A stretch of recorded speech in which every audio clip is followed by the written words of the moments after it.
kita bisa agar teman-teman kita bisa saling menyayangi, begitu ya teman-temannya ya. Nah, kelas unik adalah sebuah situs yang menyediakan berbagai kelas dan event edukasi online yang unik dan menarik. Seperti namanya, kelas unik. Jadi pembelajarannya juga unik dan menarik. Ada beragam bidang pembelajaran yang bisa teman-teman pilih sesuai passion dan juga kebutuhan dari teman-teman semuanya. Dan tidak hanya kelas untuk orang tua saja, ada juga kelas untuk anak-anak. Apa aja sih kelas untuk anaknya? Ada kelas fotografi, kemudian ada kelas calistung juga, ada kelas menulis untuk anak-anak, dan ada kelas kreativitas, dan masih banyak lagi.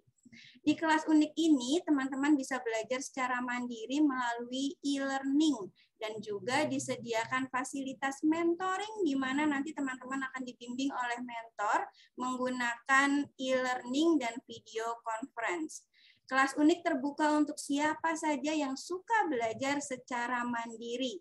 Yuk segera daftar dan belajar bersama kelasunik.com. Jangan lupa untuk follow akun Instagramnya di @kelas_unik. Nah, ada satu komunitas lagi yang saya akan perkenalkan kepada teman-teman semuanya adalah Kumpul Binar. Kumpul Binar adalah wadah bagi para orang tua dan pendidik untuk saling berbagi informasi mengenai dunia anak, parenting, dan kreativitas.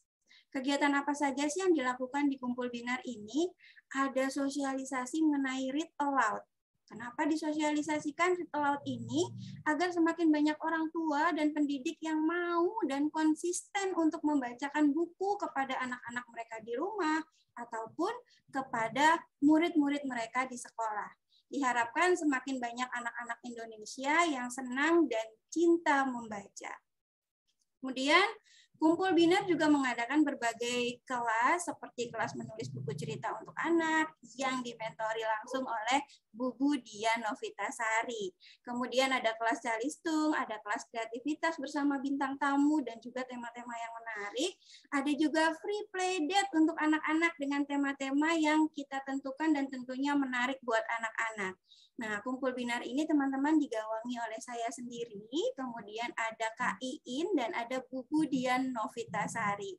Kenapa namanya Kumpul Binar? Ada filosofinya nih. Karena kami ingin semua yang terlibat di dalam Kumpul Binar, berkegiatan bersama Kumpul Binar, ini bisa selalu berbinar-binar matanya, menandakan semangat, antusias, keinginan belajar yang tinggi, serta energi positif yang luar biasa. Teman-teman bisa follow akun Instagram Kumpul Binar di @kumpul_binar agar teman-teman tidak ketinggalan acara-acara seru dan menarik lainnya yang diselenggarakan oleh Kumpul Binar dan juga kelasunik.com. Nah, kita sudah berkenalan dengan Kumpul Binar dan juga kita sudah berkenalan dengan kelas unik. Sekarang waktunya kita untuk bisa berkenalan dengan siapa yo? Untuk bisa berkenalan dengan narasumber kita ya teman-teman ya. Nah, narasumber kita ini adalah Ibu Gones. Nah, Bu Gones ini memiliki nama lengkap Gones Saptowati, SPSI, MA Psikolog. Beliau adalah seorang psikolog klinis di RSUD Hajah Ana Lasmanah, Banjarnegara. Beliau menyelesaikan pendidikan S1 Psikologi di Universitas Muhammadiyah Surakarta dan kemudian melanjutkan program profesi psikolog di universitas yang sama. Beliau juga melanjutkan pendidikan S2-nya di Magister Psikologi di Universitas Gadjah Mada, Yogyakarta. Selain aktif sebagai psikolog klinis di RSUD Ana Lasmanah, Banjarnegara, beliau juga aktif di organisasi psikologi, diantaranya adalah menjadi Wakil Ikatan Psikologi Klinis Indonesia untuk wilayah Jawa Tengah, kemudian Koordinator Himpunan Psikologi Indonesia untuk area Banjarnegara, dan masih banyak lagi kegiatan-kegiatan beliau yang tidak mungkin bisa saya sebutkan satu persatu karena saking banyaknya kegiatan yang beliau ikuti dan organisasi yang beliau aktif menjadi pengurus dan juga koordinator di dalamnya. Nah, teman-teman, beliau juga aktif nih menjadi koordinator paduan suara di RSUD Ana Lasmanah Banjarnegara karena salah satu dari hobi beliau adalah bernyanyi dan juga membaca. Moto hidup beliau juga luar biasa nih teman-teman, yaitu menjadi insan yang bermakna. Wah, pastinya kita semua juga akan ingin gitu ya menjadi insan yang bermakna seperti moto hidupnya dari Ibu Gones ini. Nah, teman-teman semuanya siap untuk belajar? Sudah siap belum buat belajar nih? Insya Allah siap. Insya Allah siap. Udah semangat ya? Semangat. Sudah siapkan pulpen? Sudah siapkan kertas? Sudah siapkan cemilannya? Udah. Udah Kak Sari. Udah habis cemilannya udah habis. Oh, cemilannya udah habis. Ambil lagi kalau gitu. Oke, baik. Tidak berlama-lama lagi supaya nanti teman-teman punya waktu yang panjang untuk bisa berinteraksi dengan Bu Gones. Saya akan segera memanggilkan Ibu Gones Saptowati. Halo Bu Gones. Halo Ibu Tari, halo teman-teman semua, halo bunda-bunda, juga mungkin Bapak yang bisa bergabung pada pagi hari. Bismillahirrahmanirrahim. Assalamualaikum warahmatullahi wabarakatuh. Waalaikumsalam warahmatullahi wabarakatuh. Bu Tari, sebelumnya saya mau minta feedbacknya. Kebetulan ini ternyata ruangan yang saya pakai di luar itu kayaknya pasang sound gede banget. Nanti kira-kira kalau agak mengganggu saya dikasih informasi ya. Sepertinya mereka baru bersiap-siap untuk memasak sesuatu. Informasi juga untuk teman-teman di sini karena Bu Gones ini sedang ada kegiatan di lokasi bencana di daerah Banjarnegara. Jadi ini Bu Gones menyempatkan waktunya untuk bisa berbagi bersama dengan kita semua pada siang hari ini. Jadi dimohon untuk pengertiannya untuk kondisi yang ada di sana, begitu ya teman-teman ya. Jadi sebisa mungkin kita akan memaksimalkan acara belajar kita, begitu ya Bu ya. Baik, betul Bu Tari. Dan mohon maaf juga mungkin bagi peserta seminar pada pagi hari ini jika ternyata tiba-tiba terganggu suara-suara itu di luar kendali kita. Tetapi kita bisa mengendalikan diri dan hati kita untuk stay positif. Iya. Begitu ya Bu Tari. Terima kasih untuk perkenalannya dan saya coba cari file dulu di tempat saya. Atau mungkin minta tolong Bu Tari, kan sudah saya kirim. Oke, Pak Bagus bisa minta tolong untuk di-share. Oke, siap.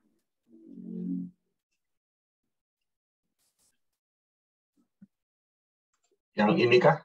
Betul. Oke, betul sekali. Terima kasih Pak Bagus untuk bantuannya. Sama-sama. Baik Pak Bagus, itu dilewati saja. Oke, kita Bapak Ibu peserta seminar Candu Gadget Ganggu Tumbuh Kembang Anak. Nah, ini nih fenomena yang pemandangan yang seperti Bapak Ibu lihat di layar Bapak Ibu semua sepertinya sudah tidak asing lagi. Sepertinya itu jadi makanan sehari-hari. Bisa jadi di depan Bapak Ibu pun sekarang mengamati pemandangan yang seperti itu juga. Jika memang saat ini Bapak Ibu merasa bahwa di sekelilingnya, entah itu sampingnya, depannya, atau kamar sebelah, ada situasi seperti ini, boleh dong share di kolom chat.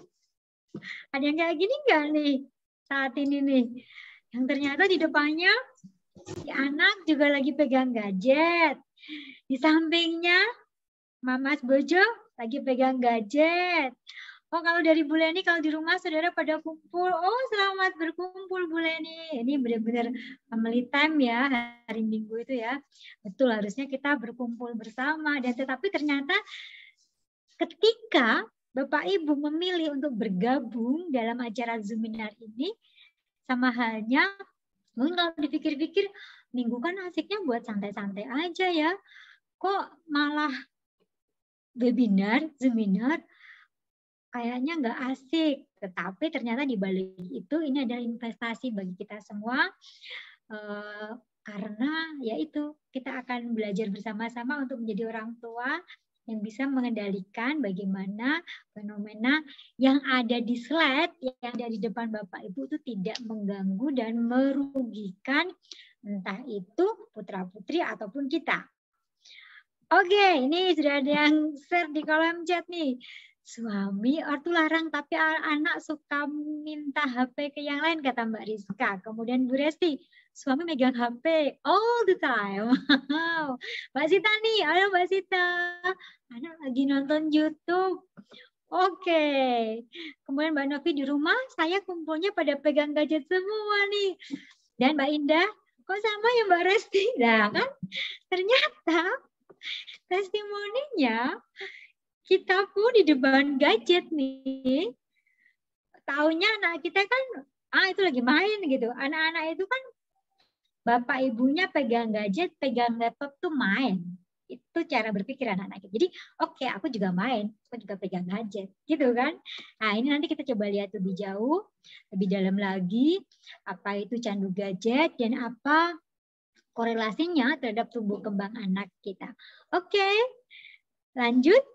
Di slide berikutnya, oke lanjut lagi Pak Bagus. Di slide yang ketiga, nih saya mau tanya. Kira-kira nih, lebih mudah menemukan yang mana Bapak Ibu? Sekarang ini, anak kita main lompat tali, main gangsing, main apa itu tulup, kalau saya bilang dulu namanya tulup gitu ya. Tulup itu semacam tembak-tembakan dari bambu.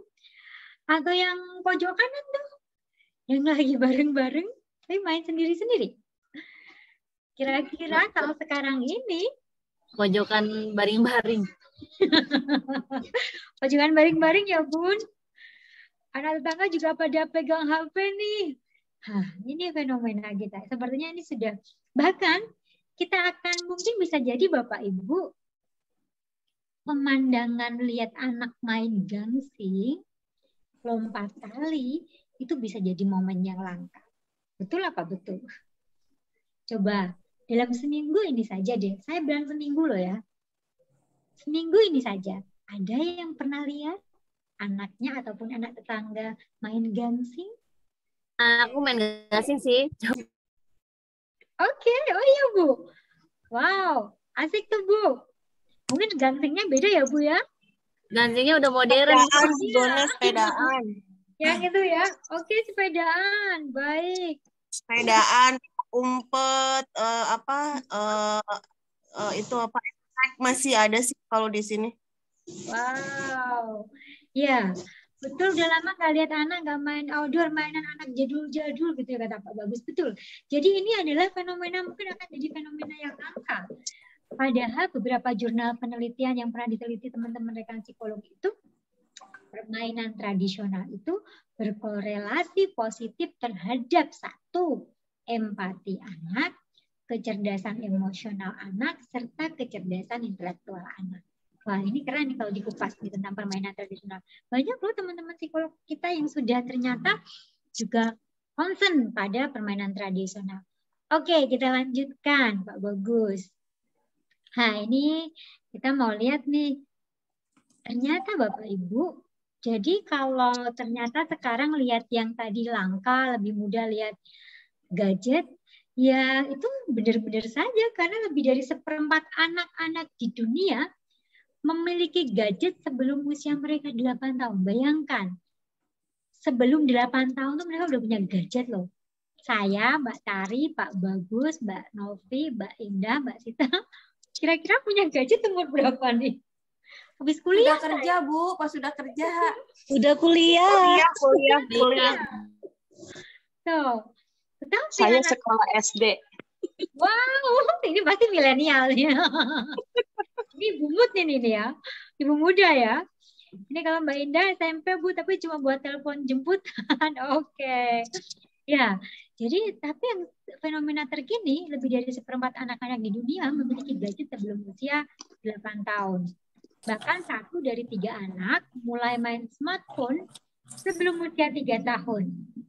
Atau 1 dari 10 anak bahkan mulai menggunakan smartphone sejak usia 2 tahun.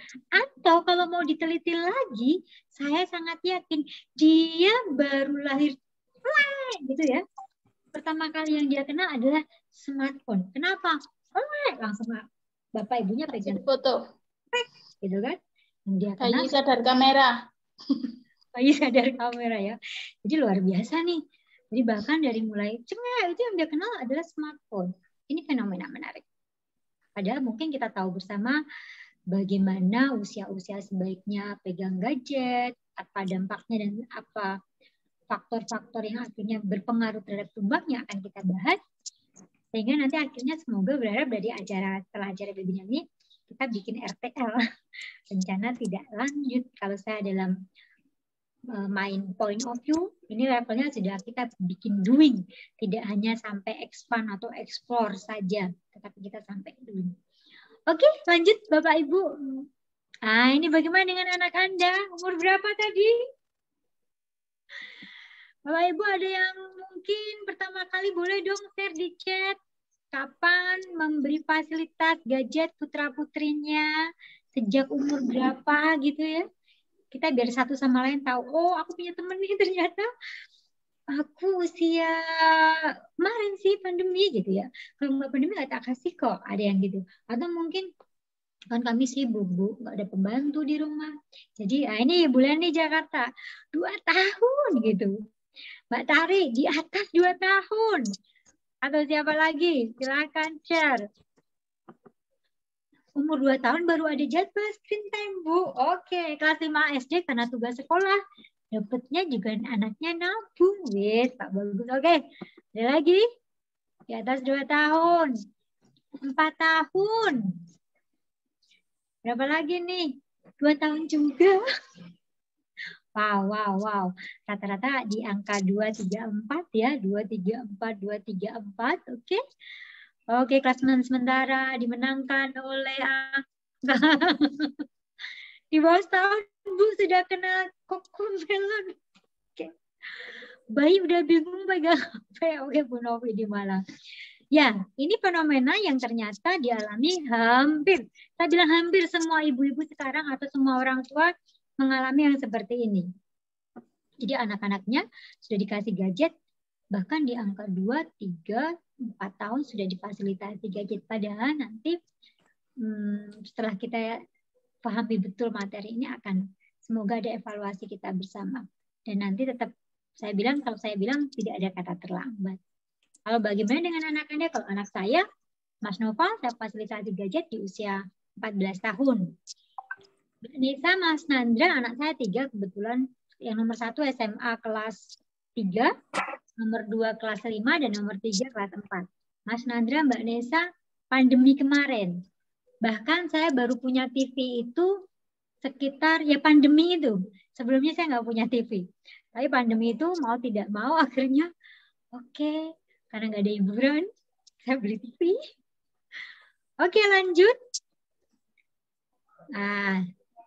Lanjut lagi. Nah ini, Bapak Ibu, dalam penelitian survei di ASEAN, 98% anak-anak itu sudah menggunakan mobile device. Jadi ya kayaknya kita masuk kategori ini nih, 98%. Artinya apa? 2% tuh anak-anak yang nggak pegang gadget.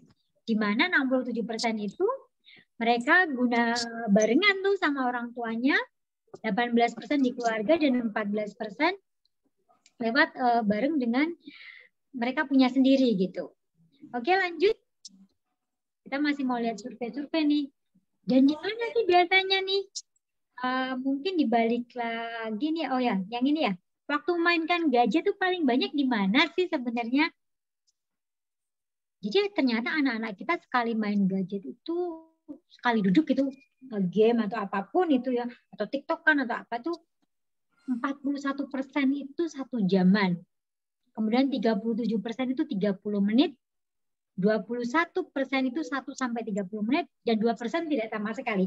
Oke, pertanyaannya, mana yang masuk kategori 2% tidak sama sekali? Adakah? Tarat.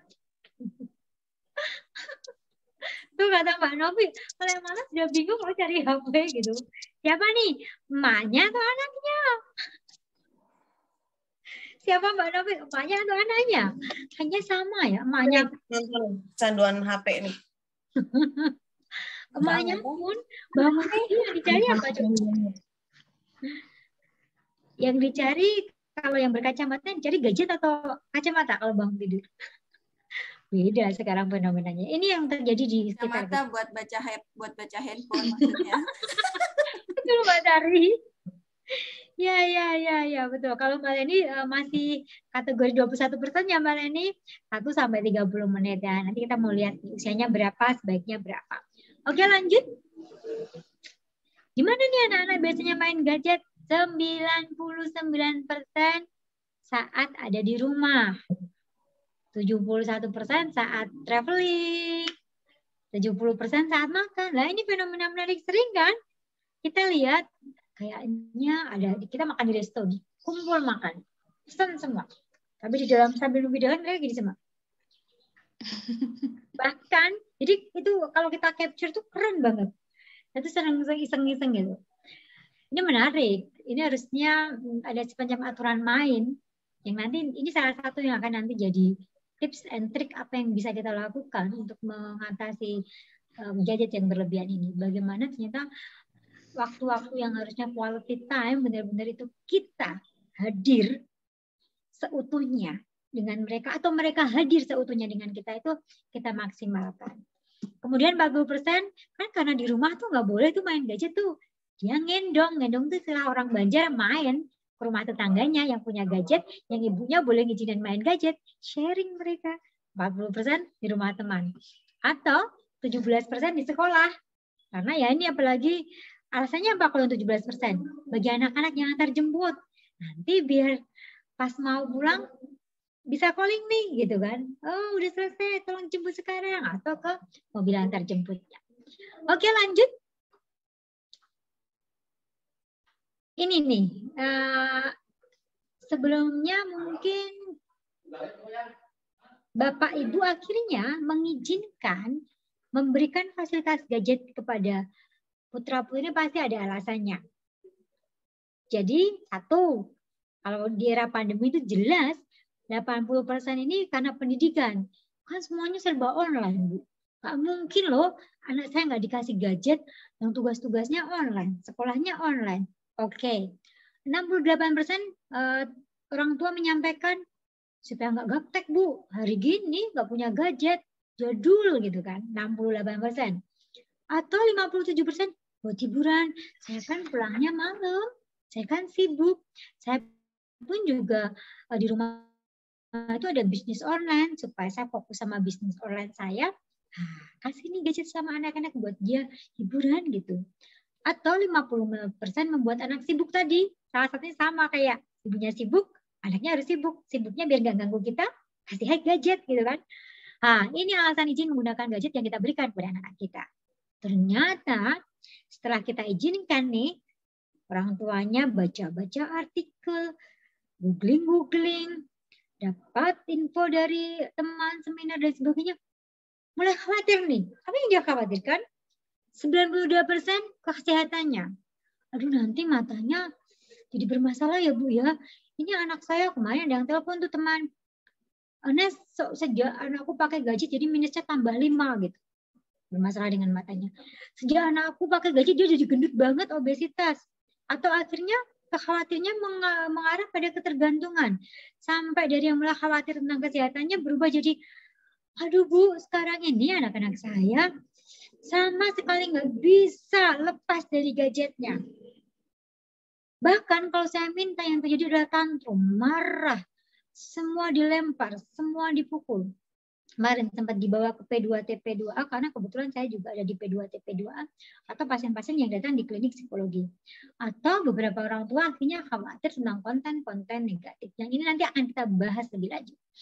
Oke, lanjut. Jadi Bapak Ibu ternyata harapan versus kenyataan yang terjadi adalah seperti ini. Ini. Yang terjadi adalah seperti ini. Harapannya 85% dia aksesnya aplikasi buku ya. Ternyata 14% doang.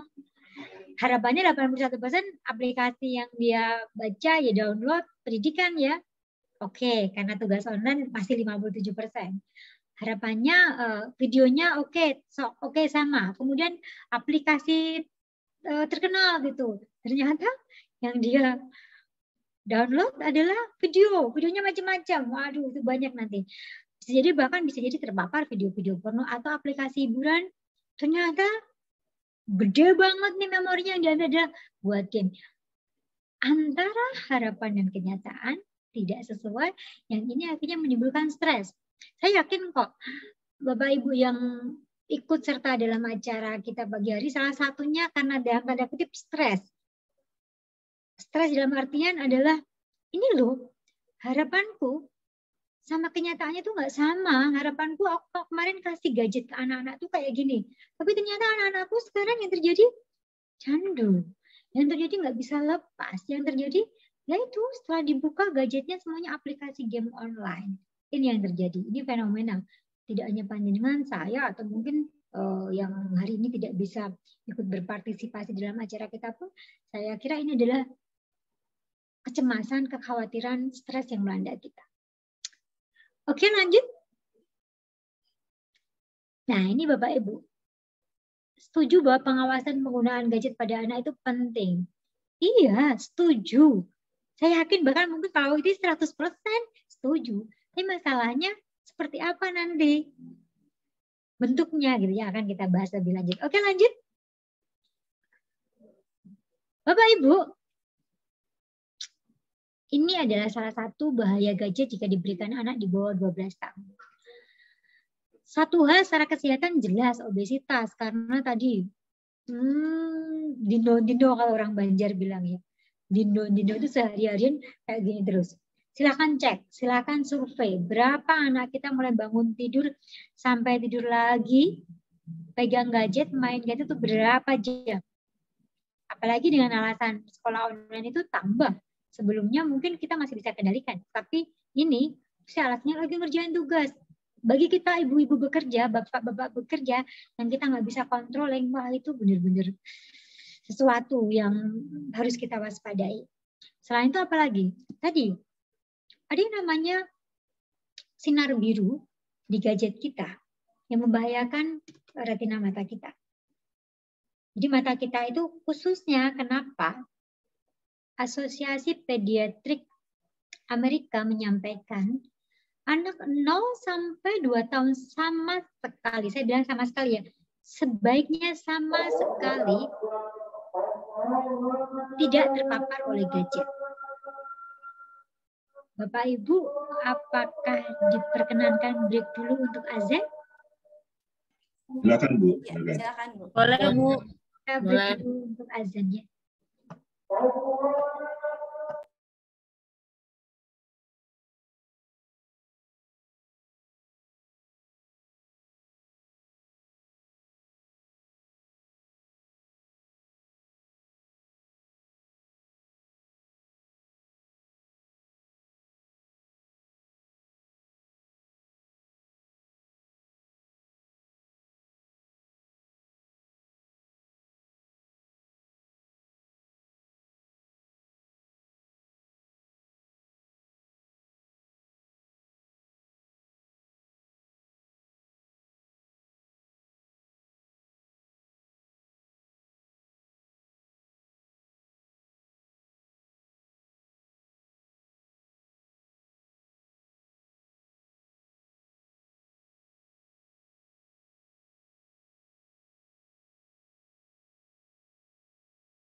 Baik, break untuk azannya sudah usai.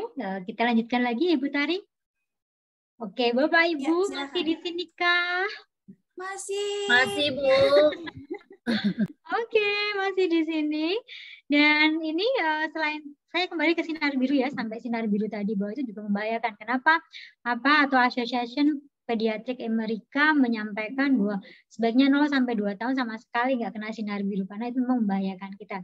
Itulah kenapa 0 sampai 2 tahun sebaiknya, saya bilang sebaiknya anak kita nggak terpapar gadget sama sekali.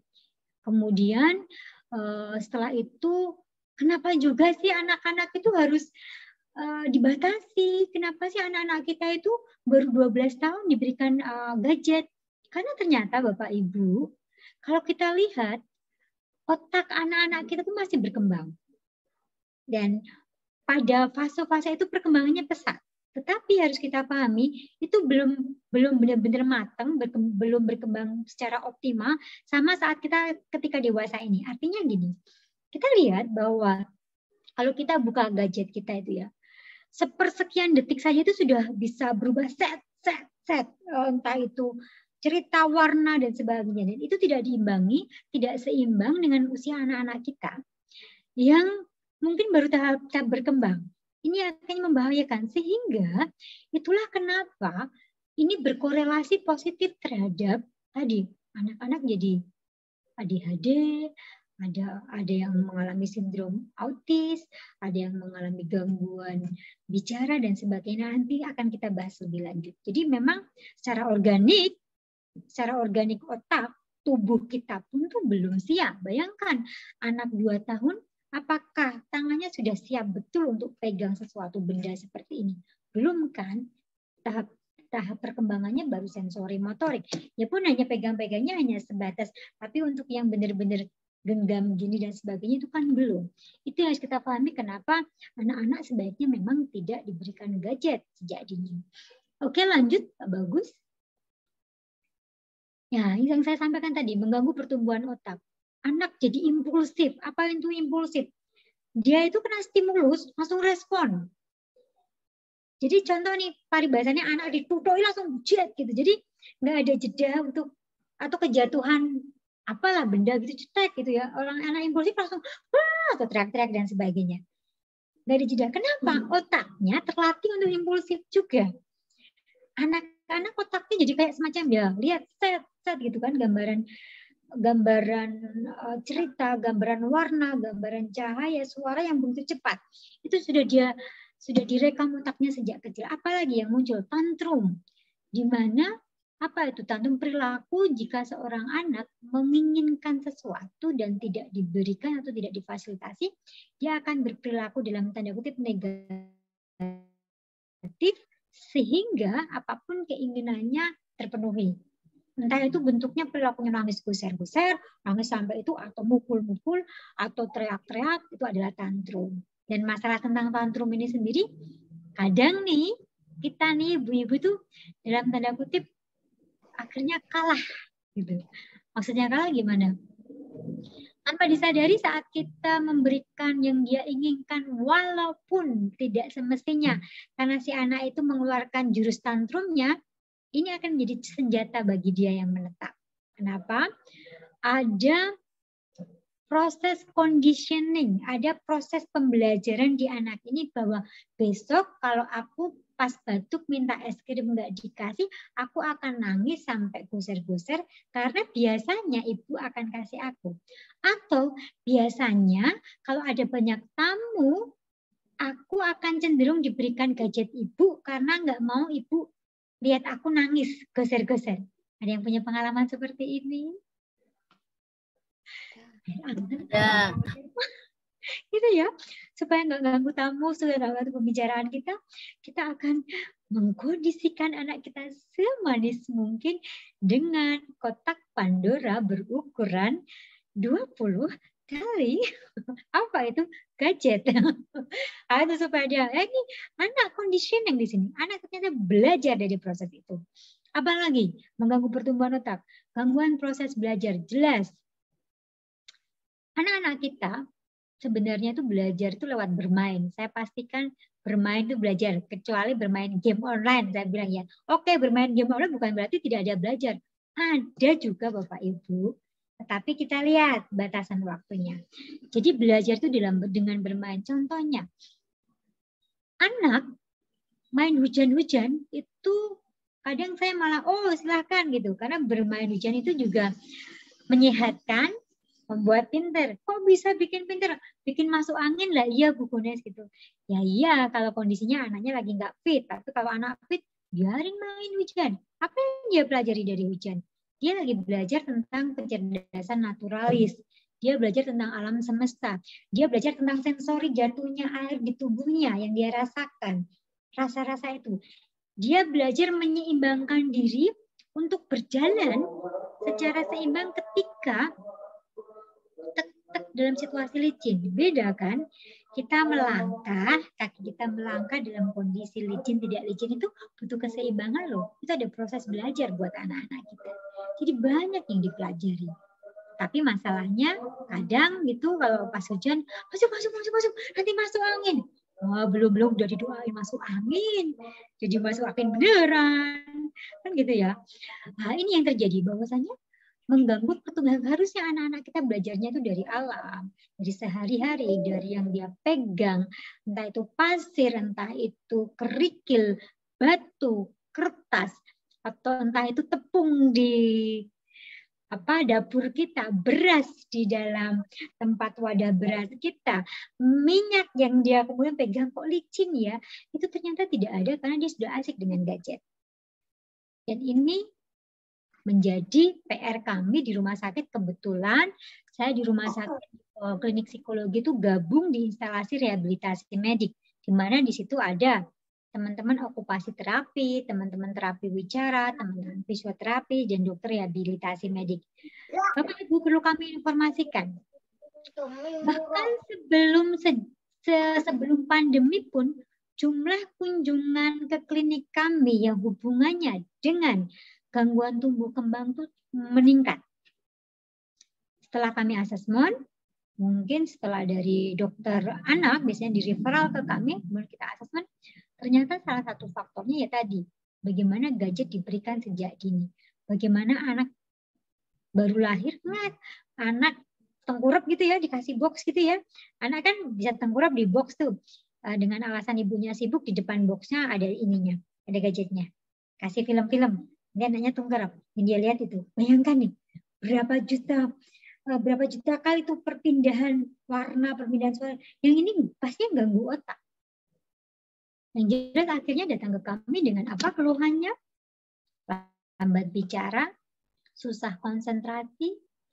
Kalau ada ASD atau autistik sindrom autistik yang saya bilang sebenarnya ini bukan autis murni. Saya bilang istilahnya kalau kita ngobrol sama teman, ini namanya autis KW. Kenapa? Karena autisnya itu karena tadi berlama-lama dengan gadget, tidak berinteraksi dengan sosial. Karena seperti yang kita ketahui Bapak Ibu bahwa khasnya autis itu kan anak ini kontak sosialnya nggak ada gitu. Dia asik dengan dunianya sendiri. Dalam hal ini apa dunianya? Dunia gadget gitu. Ini yang kami temui, fenomena yang kami temui. Bagaimana akhirnya dia motoriknya juga terganggu karena nggak bisa megang dengan benar. Kemudian dia lambat bicara. Yang harusnya anak 5 tahun sudah berbicara yang cukup bagus, baru da mama. Itu juga ada. Setelah ditelusuri salah satunya, saya bilang salah satu ya, faktor yang lain pasti ada. Entah itu faktor genetis, entah itu faktor yang lain, kurangnya stimulasi. Yang jelas ini gadget itu orang tua berpikir ini stimulasi. Kan yang dilihat itu game edukasi, Bu. Kan yang dilihat itu game-game belajar bahasa Inggris, Bu, gitu kan. Tapi ternyata kalau belum saatnya ya jadi candu, jadi mengganggu. Ini yang saya temui di klinik rehabilitasi medik kami.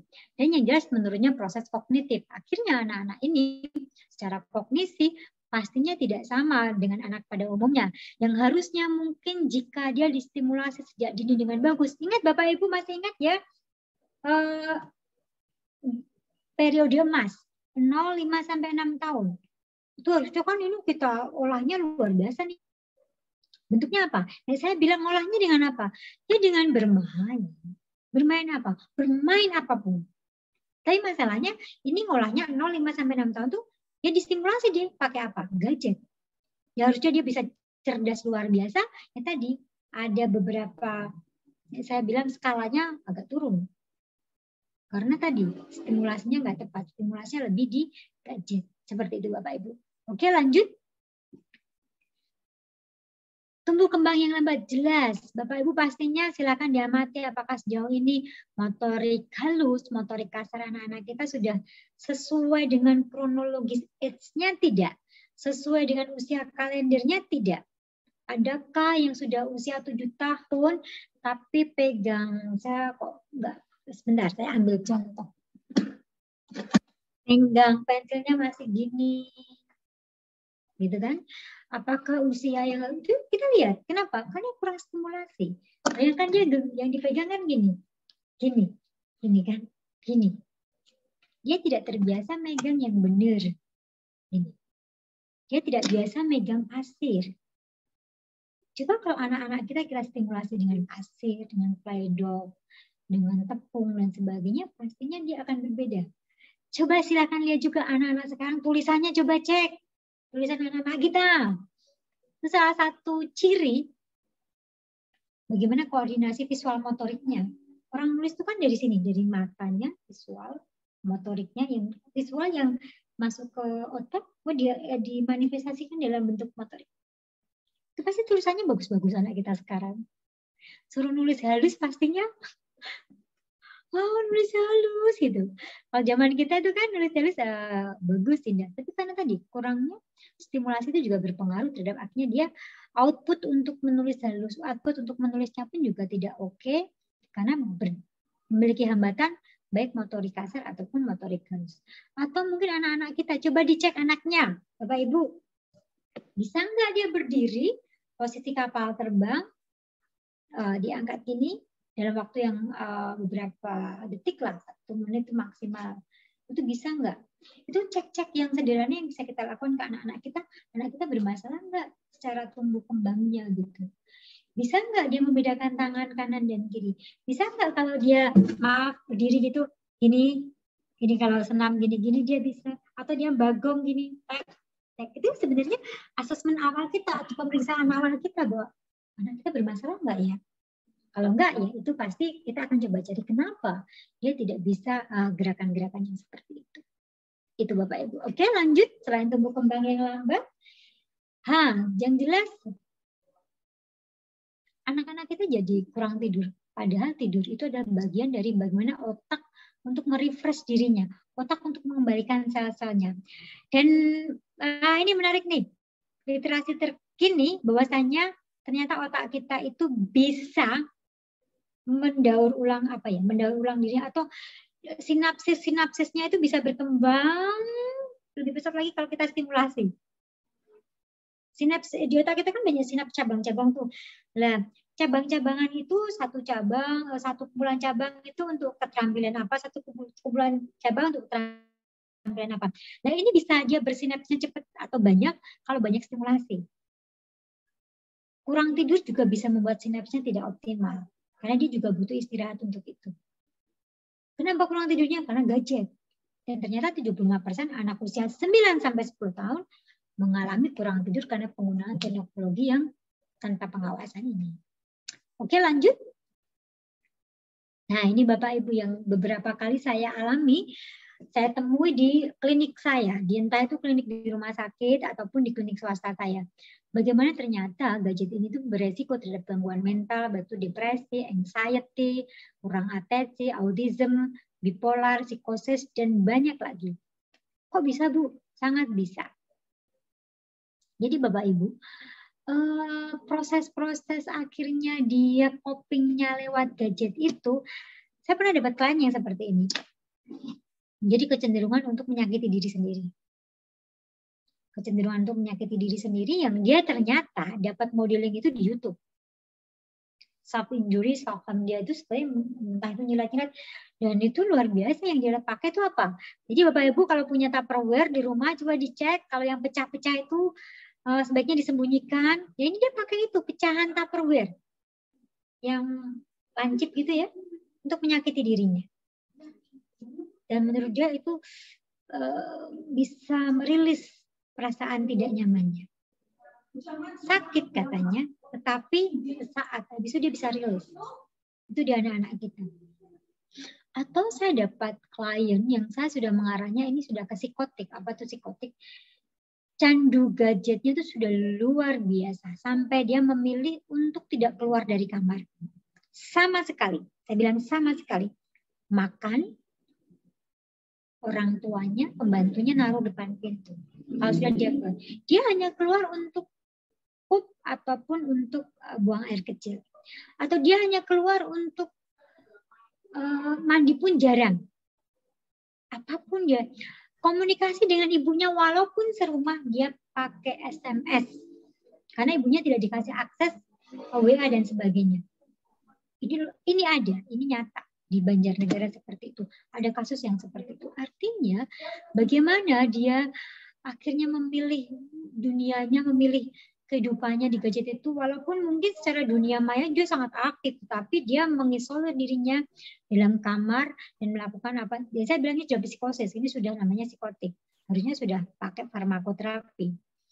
Dan waktu saya ketemu ibunya saya sampaikan, Ibu, salah satu untuk membawa anak ibu untuk kembali ke dunia nyata, lepaskan gadget itu. Karena begini, Bapak Ibu, ternyata si anak ini meminta setiap bulannya kan dia bisa main gadget itu karena ada pakai data. Pakai data itu yang ngirim siapa? Ibunya. Tetapi si ibu ini selalu diancam. Kalau ibu nggak kirimnya aku pakai data, di dalam kamar itu ada laptop, ada HP 2. Laptop 1, HP 2. Dan itu semua disupport ibunya. Karena diancam, kalau ibunya tidak support pakai data dan sebagainya, dia akan bunuh diri.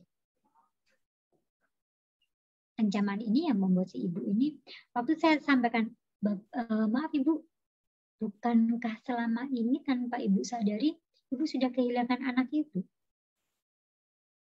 Saya hanya mencoba untuk berkomunikasi bahwa ayo diambil keputusan gitu. Bahwa ternyata selama ini tanpa disadari dengan mensupport itu kan sudah kehilangan anaknya karena sama tidak mau berinteraksi sama sekali kepada ibunya. Ini yang terjadi kisah nyata. Atau hal-hal lain yang memang ternyata gadget itu berdampak luar biasa.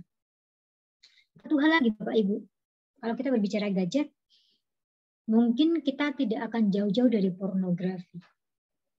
Bapak Ibu, saya di Banjarnegara juga aktif di Lembaga Perlindungan Perempuan dan Anak, Pusat Perlindungan Terpadu Perempuan dan Anak. Kemarin saya baru dapat kasus di mana entah itu pelaku ataupun korbannya itu sama-sama anak. Dan luar biasanya kasus ini adalah si anak ini dia memvideo dirinya sendiri saat melakukan masturbasi. Usia berapa ini Bapak Ibu? Kelas 5 SD. Dan dia share di status WA-nya. Bayangkan. Usia 5 SD, dia share video dia saat masturbasi. Setelah kita coba investigasi, ternyata ada anak-anak seusia dia dan lebih atas lagi berkumpul dalam satu WA group. Di mana WA group anak-anak ini isinya apa? Isinya adalah share video-video porno. Share kata-kata porno, share foto-foto porno. Di mana ini? Saya bilang ini Banjar loh ya, Banjar tuh kota kecil loh. Kalau kita lihat Banjar, kadang saya diledekin teman, nggak ada tuh di peta Banjar. Tapi ternyata gadget. Saya pernah dapat kasus anak SD, korban SD, pelaku SD. Di SD yang sama, bentuknya juga sama. Dan ternyata semuanya salah satu faktornya adalah gadget. Karena kenapa? Kalau kita tidak awasi Bapak Ibu, bagaimana ternyata dia bisa berselancar di banyak dunia. Walaupun sudah, kan aman Bu, itu kan cuma kartun, dia main game online. Bapak Ibu kan game online-nya itu ternyata mengandung pornografi. Ternyata salah satu ribetnya, ada sebuah game, salah satu ribetnya adalah dengan bercinta. Ini ada di anak-anak kita loh, Bu, kalau kita tidak awasi. Dan banyak kasus lain, bagaimana ternyata dia punya IG, kan cuma IG Bu, ternyata di IG itu ada kasus yang ditangani teman saya, psikolog di Semarang, menyampaikan, bercerita bahwa kemudian si anak ini, Bu, di luar sana itu Bapak Ibu, pemburu pedofil itu banyak banget loh sebenarnya dalam dunia maya. Tapi kita nggak tahu. Modusnya adalah dia akan coba tuh, anak yang punya IG itu dia chat. Kemudian dia kenalan dan sebagainya. Aku dari ini loh, aku punya produk ini, tolong dong kamu jadi endorse dong. Kan seneng nih anak, wah aku dapat endorse nih. Nanti tak kasih, ditransfer lah uang. Kasih 10-100 ribu ya, coba kamu pakai deh. Tapi sampai akhirnya si orang ini modusnya, coba dong pakai bajunya diliatin dikit deh, ininya kan lebih bagus. Sampai bener-bener akhirnya dia tak pakai baju atas atau mungkin bertelanjang. Tapi ini direkod loh sama pemburu ini. Dan akhirnya bayangkan, dia akhirnya bawa ini dan dia tahu nih, teman-temannya di IG kan banyak tuh. Dia sampaikan, kalau kamu nggak kasih uang aku segini, aku share loh foto-fotomu ke teman-temanmu di IG. Dan dia tahu di IG itu ada ibunya. Bu, saya punya foto ibu, anak ibu. Kalau anak ibu, kalau ibu tidak share, tidak kirim transfer uang segini, saya akan sebarkan foto-foto ini di dalam IG anak ibu. Bayangkan, ini nyata, ini ada, dan ditangani teman-teman psikolog. Jadi Bapak Ibu, betapa ternyata gadget ini kalau tanpa pendampingan, kalau tanpa pengawasan kita itu dampaknya luar biasa. Pertanyaan saya, kenapa anak-anak kita lebih suka ngobrol di gadget, lebih suka bermain gadget daripada dengan kita? Pasti ada alasannya kan? Itu nanti akan kita coba lihat lebih lanjut. Oke, lanjut. Saya berpacu dengan waktu. Oke, agresivitas jelas. Oke, lanjut.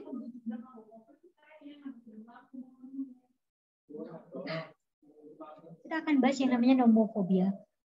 No mobile phone phobia. Jadi nomofobia itu singkatan dari no mobile phone phobia. Pernah nggak Bapak Ibu merasa nih, udah sampai di kantor, cek tas, aku nggak bawa gadget gitu. Cemasnya minta ampun, nggak konsen dan sebagainya. Itu ternyata kita sudah mengalami yang namanya nomofobia tadi. No mobile phone phobia. Apa yang terjadi?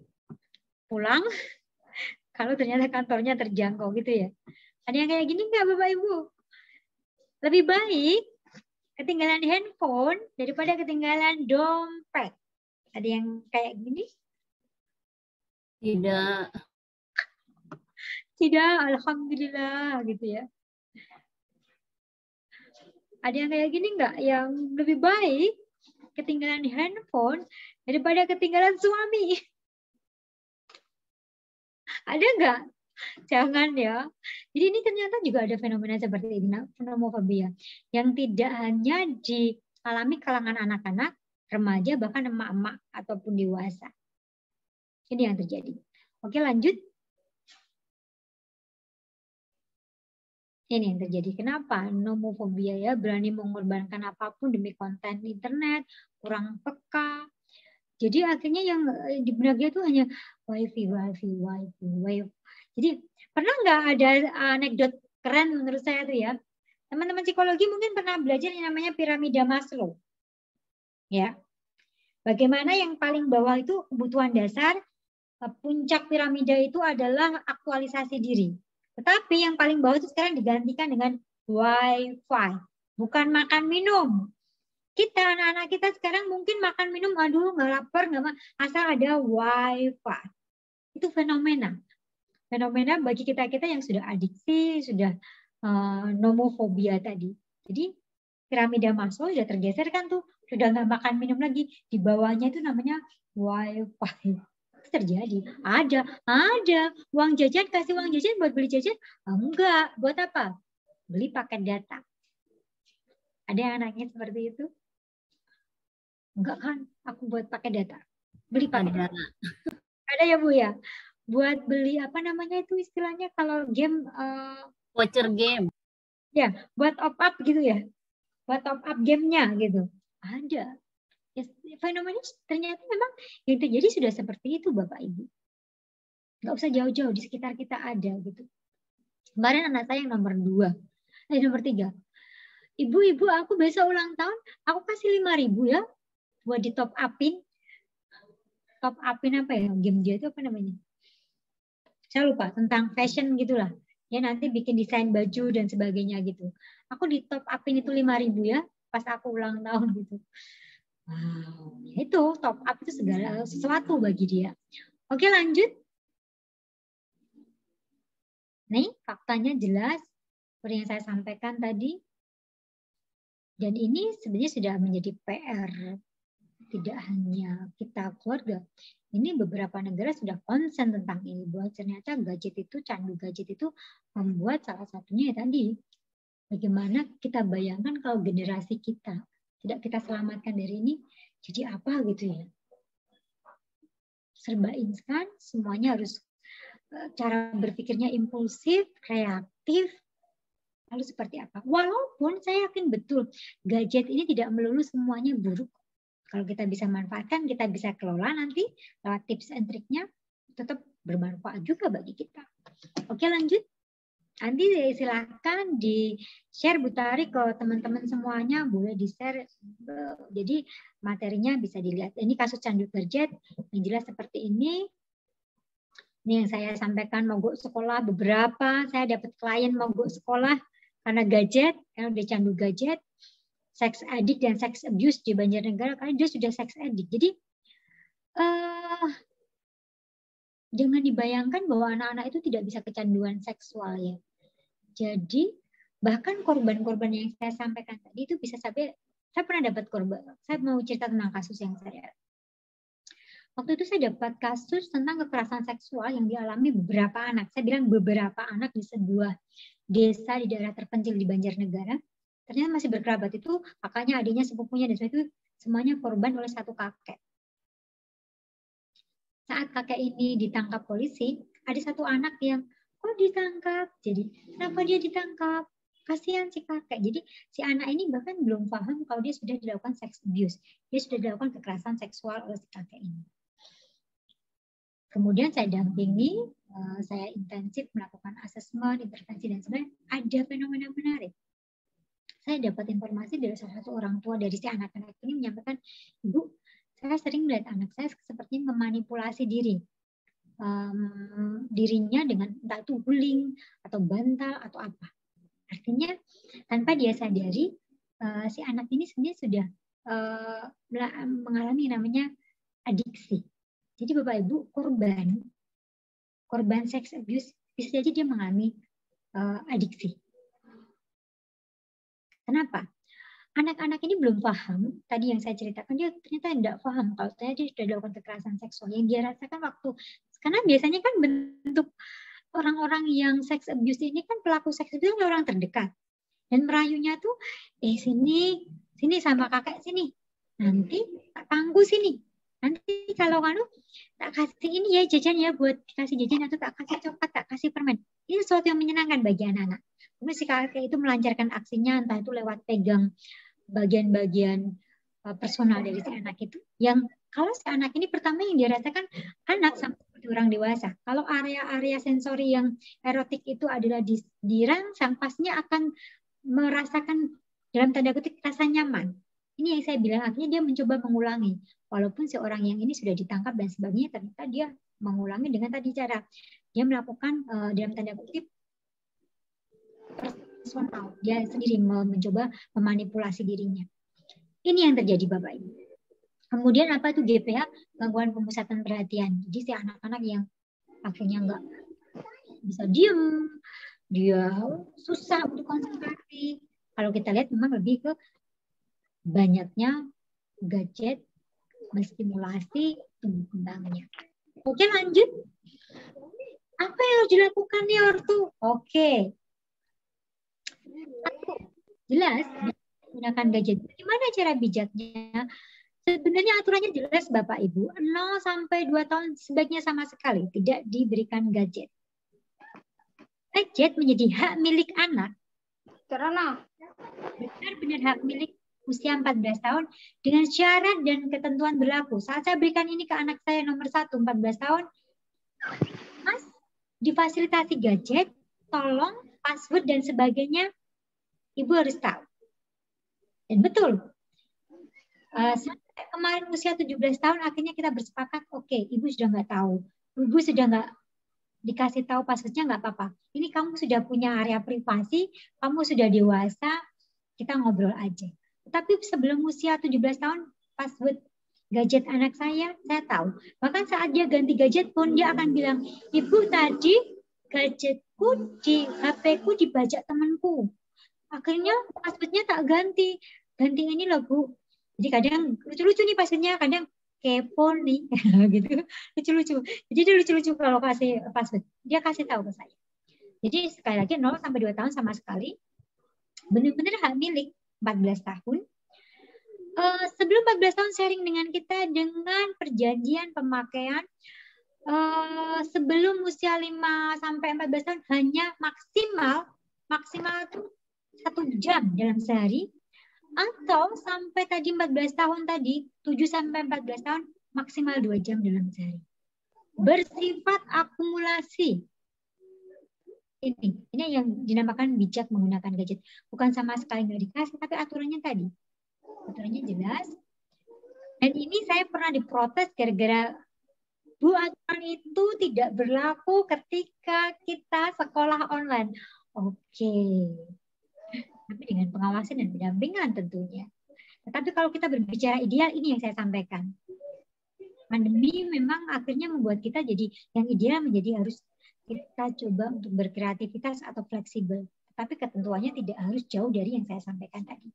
Oke, lanjut. Apa yang harus dilakukan orang tua? 2 adalah menjadi role model bagi anak. Ini jelas, Bapak Ibu. Kata aja bangun tidur dan dicari gadget. Saya pastikan anak pun sama. Atau kita di tempat makan pegang gadget. Saya pastikan sama. Atau kita lagi ngobrol sama anak, ngobrol tidak mindful. Ngobrolnya tidak eye to eye. Ngobrolnya adalah gini. Oh iya, gitu ya Mas. Pian terang. Kak boleh 5, 6. 5. Oke, Mbak Dari, ini yang role model ini. Kemudian apa lagi? Kita percepat supaya kita banyak dialognya saja. Yang ketiga adalah, ketiga dulu, Bapak bagus. Sediakan permainan alternatif jelas.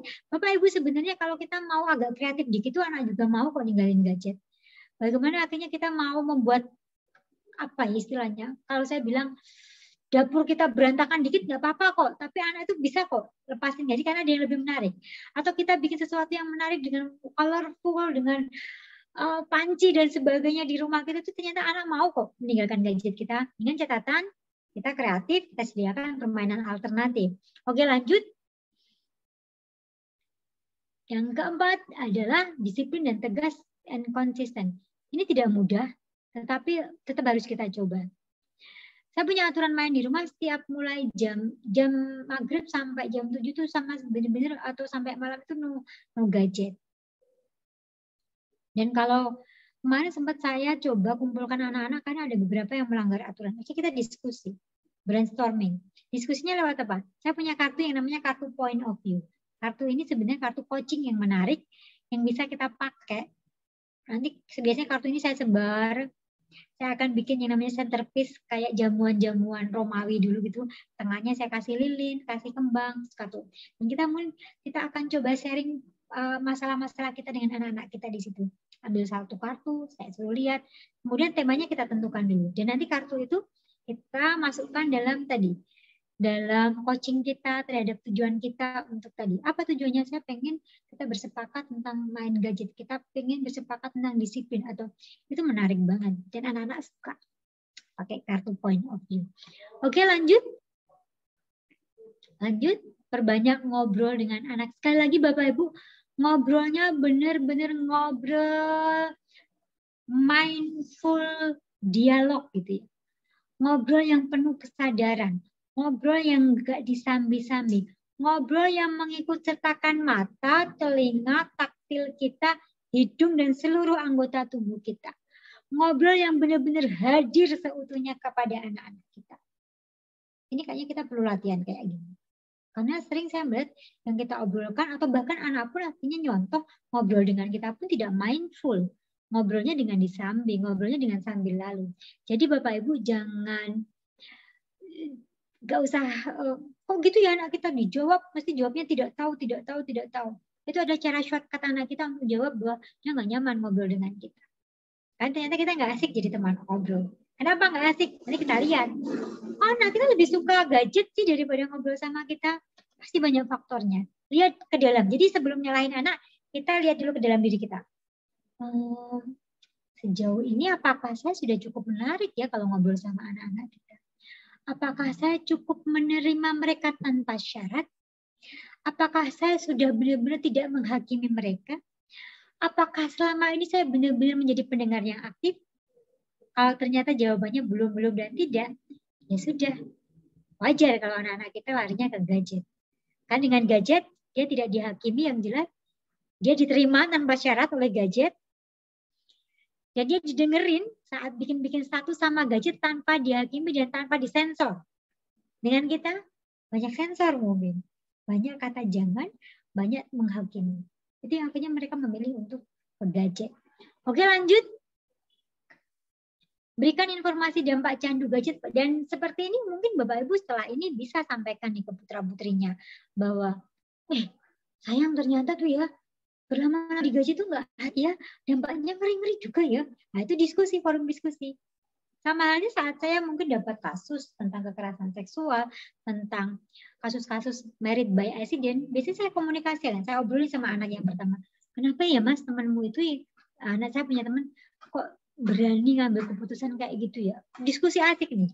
Jadi apapun bisa kita diskusikan, termasuk ini. Yang akhirnya mereka mau tidak mau pun berpikir ada dampak di sini. Itu tips dan triknya Bapak Ibu. Dan mungkin nanti kita akan lebih banyak forum tanya jawab. Silahkan forum ini kita maksimalkan. Sehingga setelah ini ada RTL. Dan gadgets helps the soul, not the soul. Jadi Bapak Ibu gadget itu ternyata memang membantu kita saat kesan kita sendiri. Tetapi bukan membantu jiwa kita untuk bertumbuh.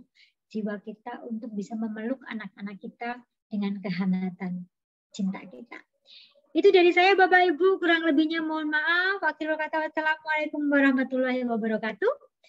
Saya kembalikan ke Bu Tari. Waalaikumsalam warahmatullahi wabarakatuh. Wow. Jadi gimana gitu ya?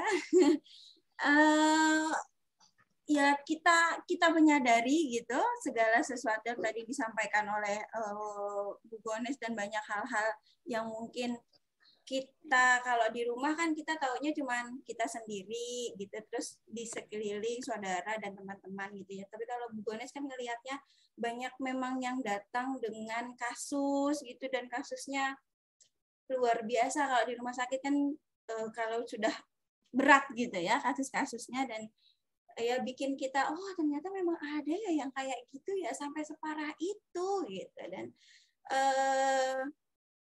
sekarang banyak yang misalnya orang tua gitu ya bisnis online, dan itu kan memang tiap hari anak melihat kita jawabin WA, mah ini mah ntar dulu jawab WA dulu gitu ya kan. Nah itu memang real itu yang memang terjadi gitu kan. Dan memang kalau saya bilang mengasuh anak dengan era sekarang itu jauh lebih sulit ketika saya punya anak dulu pertama kedua. Sekarang anak saya 4, pertama kedua lahir tahun 2000-an, ketiga keempat lahirnya tahun 2016 2017 itu. Nah, anak ketiga keempat ini jauh lebih sulit saya rasakan dibanding ketika mengasuh anak yang pertama dan yang kedua gitu, karena gadgetnya dulu kan belum, dia lahir belum ada waktu itu, ada tapi dia tidak akses gitu kan. Tapi kalau yang sekarang seperti yang tadi dibilang, begitu lahir dia udah langsung lihat tuh gadget emaknya ya kan, cet foto, cet gitu. Nah, itu yang tantangan buat orang tua zaman sekarang gitu ya Bu ya. Nah, mungkin banyak teman-teman nih kalau yang ingin bertanya silahkan Nih ada pertanyaan, kita langsung jawab ya Bu ya. Dari Kak Stefani. Bu, terkadang saya sudah upaya melarang, namun saat saya bekerja, anak dititipkan ke neneknya. Mereka dibiarkan malah dibujuk dengan HP agar tidak menangis atau rewel. Ujungnya sulit sekali untuk lepas. Bagaimana cara agar menyelaraskan upaya saya minim gadget, di mana di sekeliling saya menolak untuk support dengan alasan kasihan anaknya menangis. Kasihan enggak punya HP, temennya main HP, masa dia enggak gitu ya. Nah, bagaimana itu Bu? Oke, betul. Sepertinya dari Ibu siapa tadi Mbak Tari? Dari Stefani Bu. Oh, dari Mbak Stefani. Sepertinya Mbak Stefani punya teman beberapa ibu yang dengan fenomena masalah seperti ini. Oke, di aturan di rumahnya sudah oke nih. Sudah jelas aturannya, mainnya dan sebagainya. Tapi saat keluar rumah, masuk mikrosistem yang lain, masuk sistem keluarga nenek, om, tante yang itu yang kadang tidak support. Atau mungkin bisa jadi orang tua oke, tapi di rumah itu ada nenek, ada pembantu, yang pastinya yang penting bocah asal bocah diem gitu ya. Apa bisa kita lakukan? Sering banget saya waktu kalau saya ngisi seminar parenting di sekolah-sekolah, kadang saya sampaikan ke bapak ibu gurunya, bapak ibu guru yang hadir boleh kok, tidak harus orang tuanya, neneknya diajak, neneknya diajak, asistennya diajak, atau siapapun signifikan others di situ diajak. Jadi biar informasi ini tidak hanya mentok di orang tua, padahal di sini nanti butuh sistem yang lain yang ikut membantu suksesnya program gitu. Sementara bisa jadi saat orang tua mau ngasih tahu nenek dalam arti ibu atau mertua, itu biasanya kadang juga, aduh nanti belum pokoknya saya aku sudah pengalaman wes makan garam samudra 7 samudra India, udah kayak gitu. Ya, ada kendalanya seperti itu, tapi akan berbeda halnya kalau ternyata yang berbicara orang lain. Dalam hal ini mungkin ya tadi narasumber di seminar tersebut, atau di televisi, atau di YouTube, itu bisa salah satu alternatif untuk solusi-solusi ini. Karena memang kadang kalau kita ngomong langsung bisa jadi ya tadi, kita enggak, aku sudah lebih berpengalaman loh, anak aku gitu wes itu. Ini maunya sukses kan semuanya. Ini buktinya suamimu loh sukses. Jadi nggak perlu lagi aku. Padahal sekarang zamannya sudah beda. Bu Tari sendiri tadi mengatakan beda. Sama anaknya sama 4 gitu ya, tapi beda dari pengasuhan. Ini yang saya sampaikan. Mungkin perlu orang ketiga untuk itu. Dan ini perlu konsistensi juga. Komunikasi yang baik. Dan mungkin bentuk komunikasi tidak terkesan menggurui juga kepada orang-orang senior kita. Kita bisa mulai dengan percakapan, menurut Ibu, kalau situasinya seperti ini sebaiknya gimana ya Bu? Nah, itu ada salah satu terkesan bahwa kita nguwongke atau istilahnya itu menjaga kehormatan dari orang-orang senior kita. Mungkin tipsnya seperti itu Bu Tari untuk menghadapi. Ya tadi benar sih, kadang kendalanya tidak di kitanya, tetapi ya tadi mikrosistem yang lain gitu. Begitu Bu Tari ya. Betul, mungkin kalau ke orang tua gitu ya, mungkin bahasanya juga ke kita itu gitu kayak Bu ya. Terus kalau misalnya memang bisa nggak misalnya seperti ini, kita tidak bisa untuk karena kita bekerja gitu ya, kemungkinan kalau berhenti bekerja juga akan sulit untuk diambil keputusannya gitu. Nah pada saat libur gitu, pada saat libur kita libur itu benar-benar optimalkan waktu kita untuk benar-benar ke anak. Waktunya libur itu no HP, no gadget gitu. Jadi benar-benar pada saat kita libur ya waktu kita adalah benar-benar untuk anak. Itu bisa nggak Bu? Dengan cara seperti itu kita bisa meminimalkan seminggu yang lewat itu dengan saat-saat yang ya walaupun cuma sedikit tapi kualitasnya baik gitu. Baik, Ibu Tari, bisa banget gitu, bahkan bisa banget. Bahkan saya pernah bikin semacam gini. Contoh, mungkin ini aturan ini waktu dengan teman-teman sesama psikolog lagi hangout, atau mungkin saya pernah kasih tips ini kepada anak-anak nomofobia tadi yang bawa dia mobile phone itu pokoknya kayaknya nggak bisa di makan pun kalau kumpul di kafe kalau nggak kayak gini itu nggak bisa. Jadi ada aturan main tuh. Oke, kalau di resto semua gadget dikumpulin di satu kotak, bagi yang pertama kali nggak tahan dan ambil HP itu dia bayarin gitu. Atau mau di rumah yang kayak tadi, semua gadget kata suami saya masukin lemari, udah. Semua interaksinya harus benar-benar tatap muka. Atau saat saya tinggal seperti ini, saya punya fungsi supervisor ke anak saya yang pertama. Saat saya mau berangkat ke lokasi bencana ini, saya sampaikan ke Mas Nova.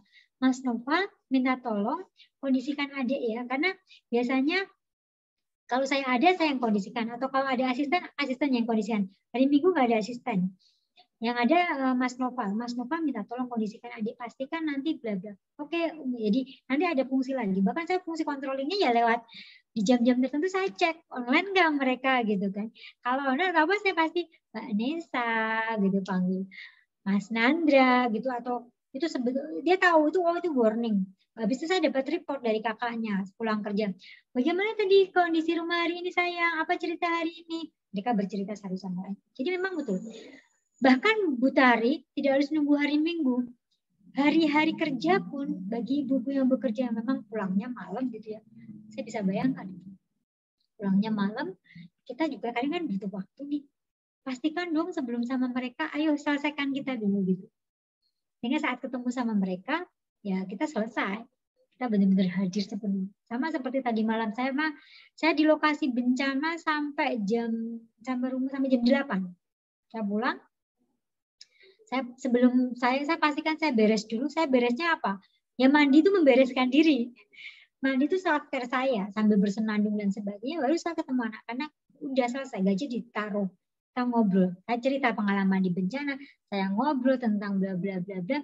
Benar-benar kita ada, ya itu adalah momen, menurut saya itu kalau saya ditanya momen menyenangkan di rumah, momen saya pulang kerja, kemudian saya kumpul sama anak-anak, ngobrol sama satu sama itu, karena saya berusaha untuk tadi mindfulness, hadir sepenuhnya.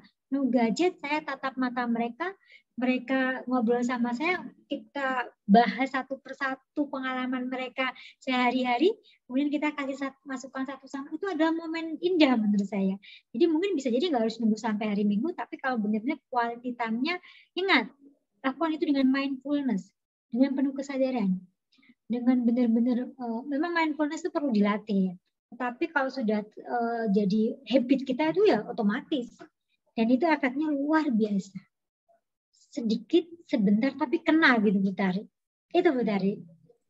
Iya, nah benar Bu. Nah itu yang kadang kita kelewat untuk lakukan gitu ya.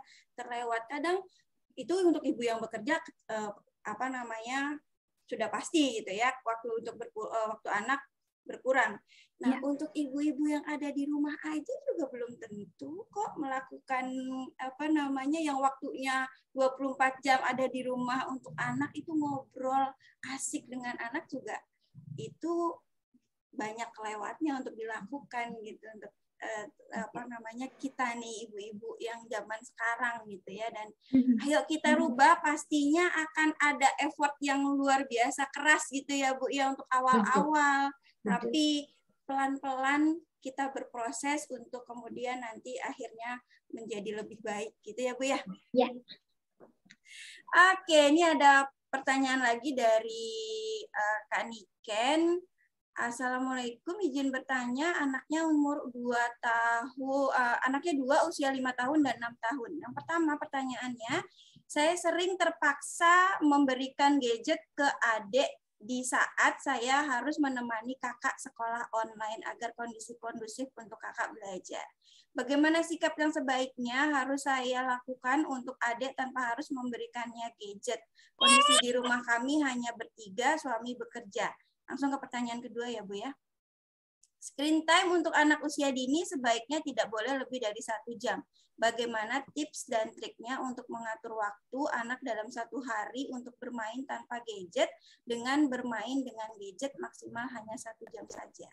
Silakan. Baik, terima kasih.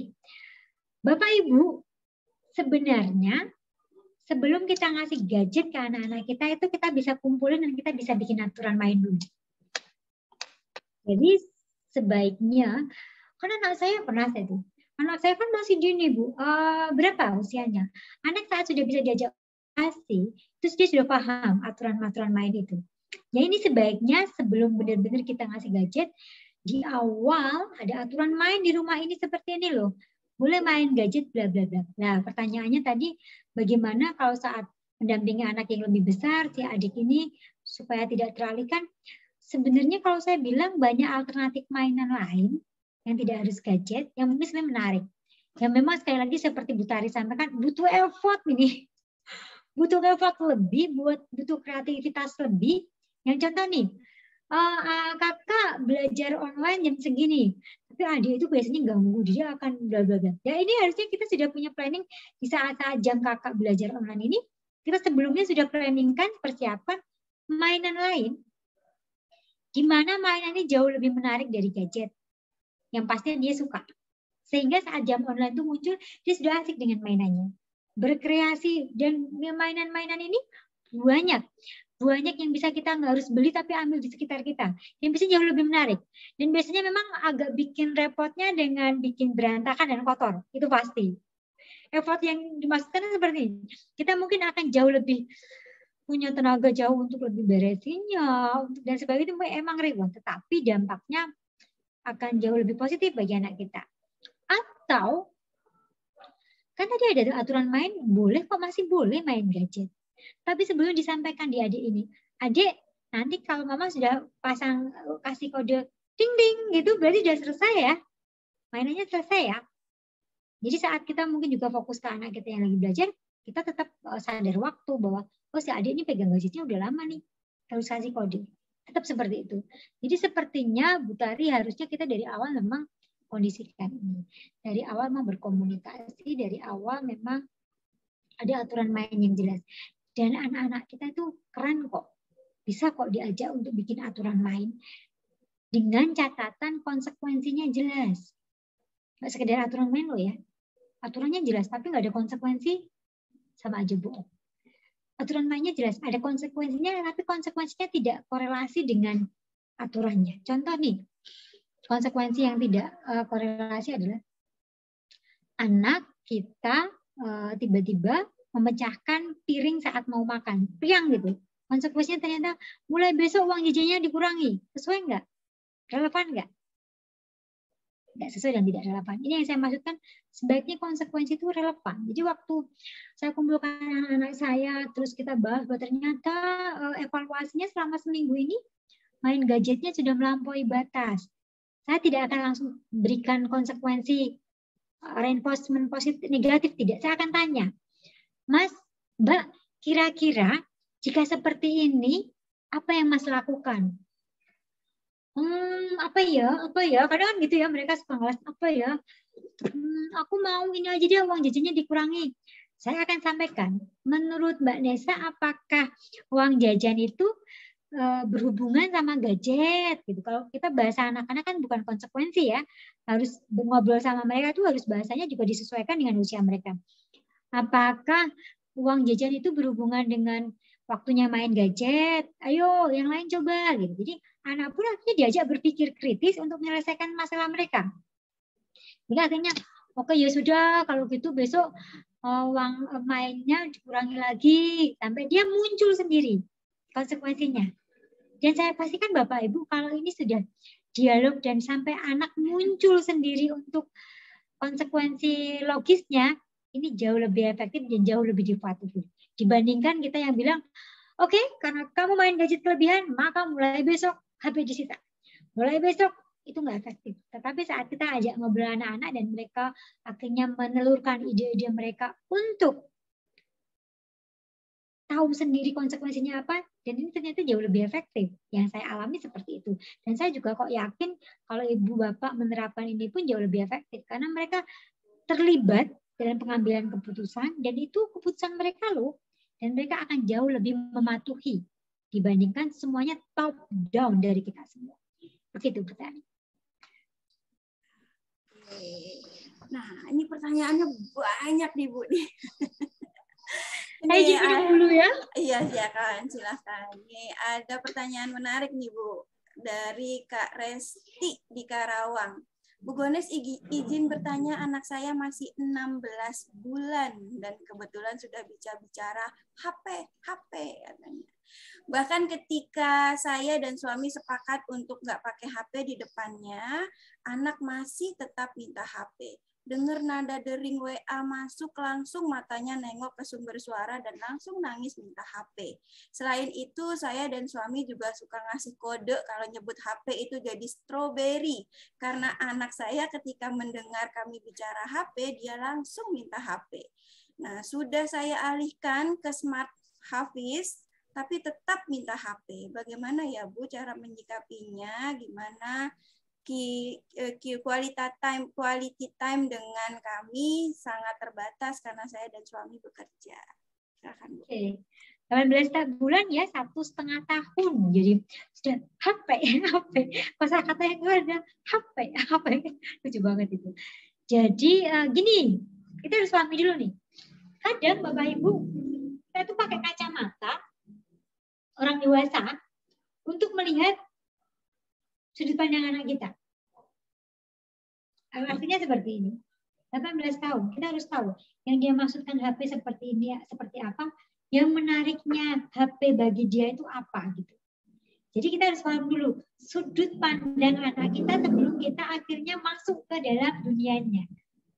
Oke, HP menurut anak kita itu tadi sesuatu yang menarik, yang kalau bunyi, warna, dan sebagainya. Itu sudut pandang anak 18 bulan tadi.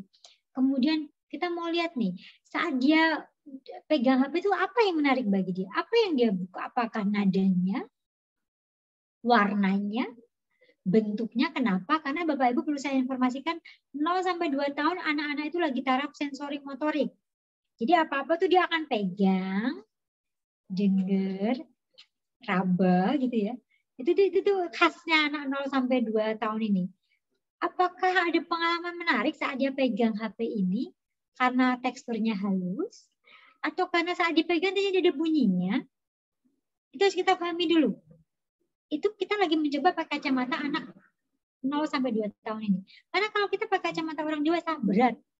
Jangan-jangan dia sudah candu HP nih. Jangan-jangan dia sudah, kan terlalu berat nih. Tapi siapa tahu ternyata bagi anak ini adalah ya tadi teksturnya yang halus, suaranya yang nyaman. Kalau ternyata saat ada HP itu ada warna-warni, ada suara-suara soundnya yang menarik, itu yang harus kita pahami. Jadi setelah itu baru kita akan cari solusinya. Kalau memang seperti yang saya sampaikan 0-2 tahun sama sekali nggak boleh pegang gadget, ya cari alternatif yang hampir serupa sehingga saat si anak ini memegang atau bermain dengan benda tersebut itu adalah substitusi atau pengganti dari gadget itu sendiri.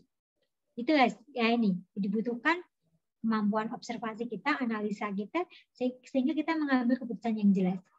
Sehingga akhirnya si anak itu, oh ternyata di HP ini tidak melulu dalam benak kita gadget yang memang kita bisa pakai chatting, bisa apa. Tapi si anak ini hanya butuh teksturnya loh. Dia hanya butuh suaranya loh. Sama seperti anak saya waktu umur, saya lupa, berapa tahun, SD waktu itu. Ibu aku mau ulang tahunnya, Mas Nopal ini. Ibu aku mau ulang tahunnya untuk dibelikan HP gitu. Oh kenapa sayang? Itu belum ada 10 tahun. Karena aku pengen dengerin musik. Aku pengen punya HP buat bisa dengerin musik. Dia hobinya musik, dekat musik. Oke, nanti kamu ulang tahun, ibu akan belikan yang namanya MP3. Iya kan? Murah kan? Jadi kebutuhannya tadi bukan HP. Kebutuhannya adalah musik yang bisa kita waktu kita ngeliat MP3 itu. Sama halnya dengan anak tadi, kita lihat dulu. Bisa jadi dia tidak butuh gadget, tapi benda yang teksturnya hampir sama, yang ternyata dia hanya bisa butuh suara, sound, dan taktil yang kalau dia pegang sama kayak HP. Jadi itu butuh observasi dan analisa kita. Seperti itu Bu Tari. Iya. Nah, bisa alihkan ke buku ya Bu ya? Betul. Iya. Alihkan ke buku, ajak membaca nyaring, ajak read aloud, kemudian ajak dialog, ajak anak interaksi. Wah, seru deh teman-teman. Nah, nanti kalau mau ada kegiatan-kegiatan lainnya bisa tetap pantengin informasi yang ada di IG-nya Kumpul Binar dan Kelas Unik ya, teman-teman. Nah, ini ada pertanyaan lagi dari Kanovi nih, dari Malang. Bagaimana cara kita memotivasi anak mengurangi pemakaian gadget? Karena jujur untuk anak saya yang masih usia 8 tahun masih nurut. Tapi kalau yang udah kelas 3 SMP dibilangin malah bilang, itu mah cuma hoax. Gitu, Bu. Benar, Bu Dari. Oke, menarik tentang buku tadi. Saya sepakat sekali untuk bagaimana ternyata ini juga bisa benar-benar menstimulasi banyak hal pada anak-anak kita. Dan tadi Bu Tari menyampaikan, jadi saya kan sama, buku-buku hardcover itu kan halus gitu ya. Halus, tebel, dan habis itu kalau kita membicarakan lautnya itu dengan intonasi, dengan bahasa itu kan sama menariknya dengan suara-suara di HP. Dan saya yakin kok anak-anak kita ini sebenarnya kalau didongengin dibacain buku senang kok. Kemarin saya sempat dikaji sama anak saya. Waktu sesi kumpul bareng brainstorming satu sama lain, saya dikritik sama anak saya yang Mas Nandra yang 10 tahun. Aku mau katanya, dia istilahnya aku mau kritik ibu karena sekarang sudah tidak suka bacain buku aku lagi, gitu dia. Jadi sebenarnya dia rindu juga momen-momen seperti itu. Oke, pertanyaannya Bu Tari, mohon maaf bisa diulangi lagi yang sebelumnya. Iya, jadi kalau untuk anaknya yang 8 tahun itu masih nurut kalau dikasih tahu gitu. Untuk misalnya kayak tadi dijelasin gitu kan, ininya gadget itu seperti apa gitu ya dampaknya. Yang 8 tahun masih nurut, tapi kalau yang sudah kelas 3 SMP bilangnya itu cuma hoax gitu, Bu. Oke. Soalnya gini. Mereka sudah anak SMP Bapak Ibu cara berpikirnya Ibu suaranya agak nggemak deh. Tidak seperti sebelumnya. Sudah cukup jelas. Nah, sekarang udah. Oke.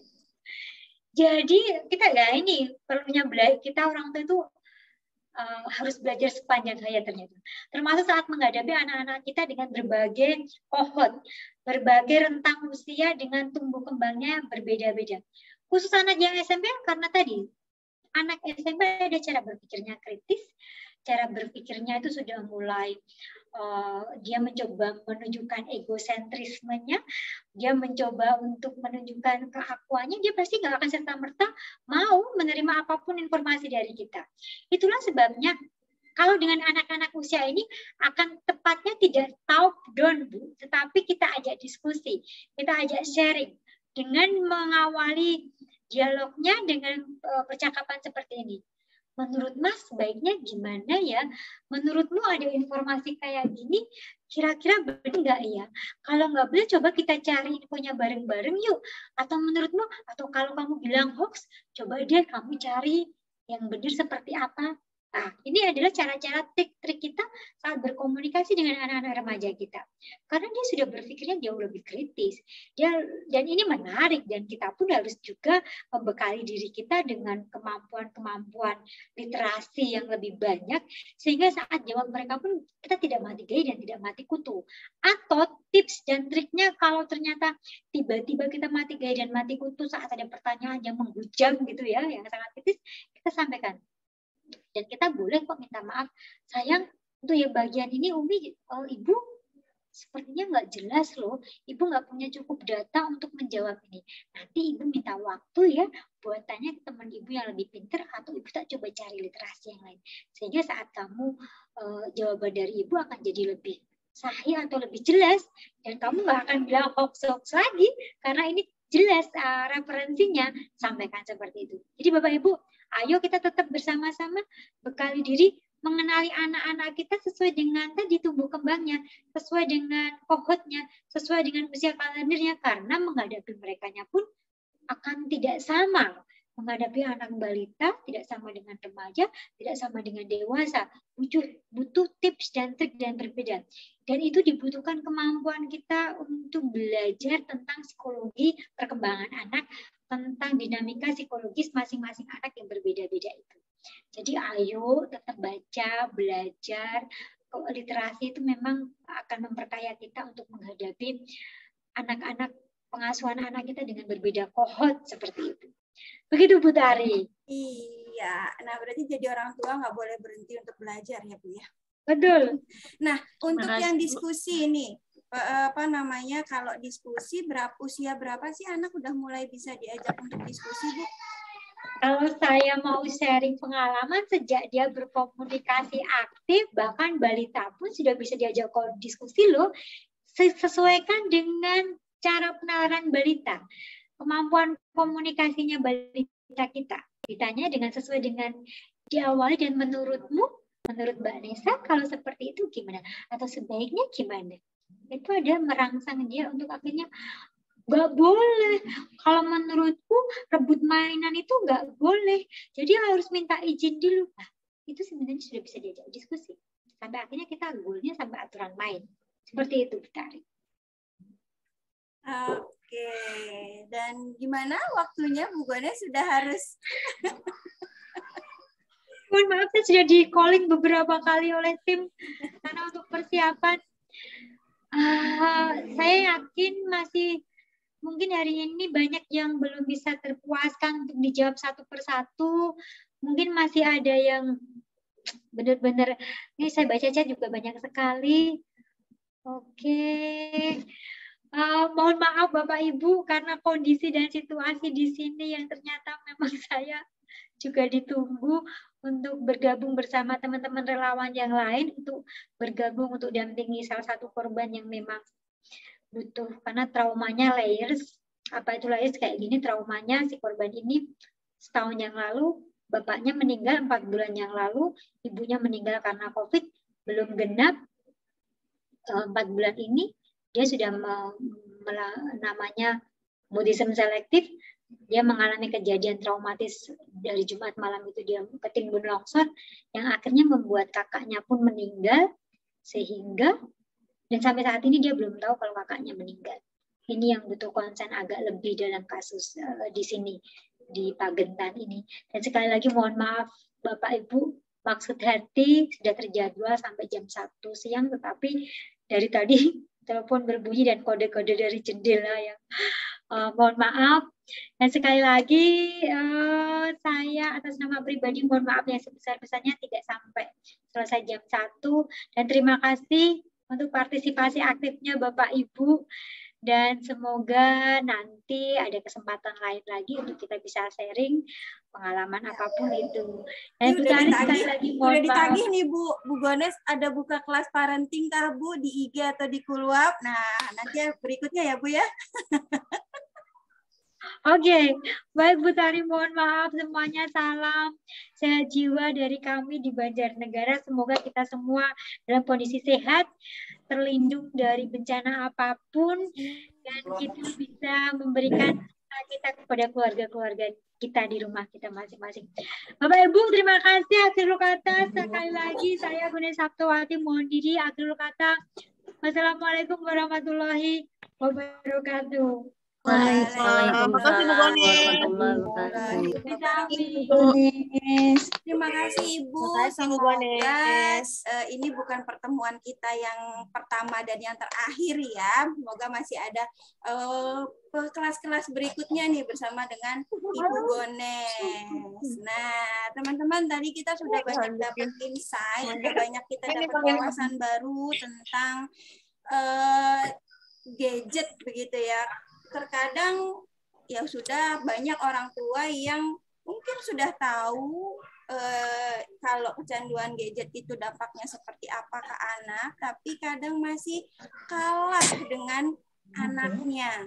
Daripada dia nangis, kemudian anak kita dipukul-pukul orang tua, kita dipukul-pukul anak, dijambak-jambak anak, terus akhirnya ya sudahlah dikasih saja. Dan itu adalah salah satu bentuk kekalahan kita kepada anak. Sebetulnya kan yang mengatur itu adalah kita gitu ya, dan yang memberikan fasilitas itu adalah kita sendiri. Jadi sebetulnya yang membuat anak kita seperti itu adalah ya diri kita sendiri. Jadi harus ada usaha besar dari kita untuk nggak apa-apa.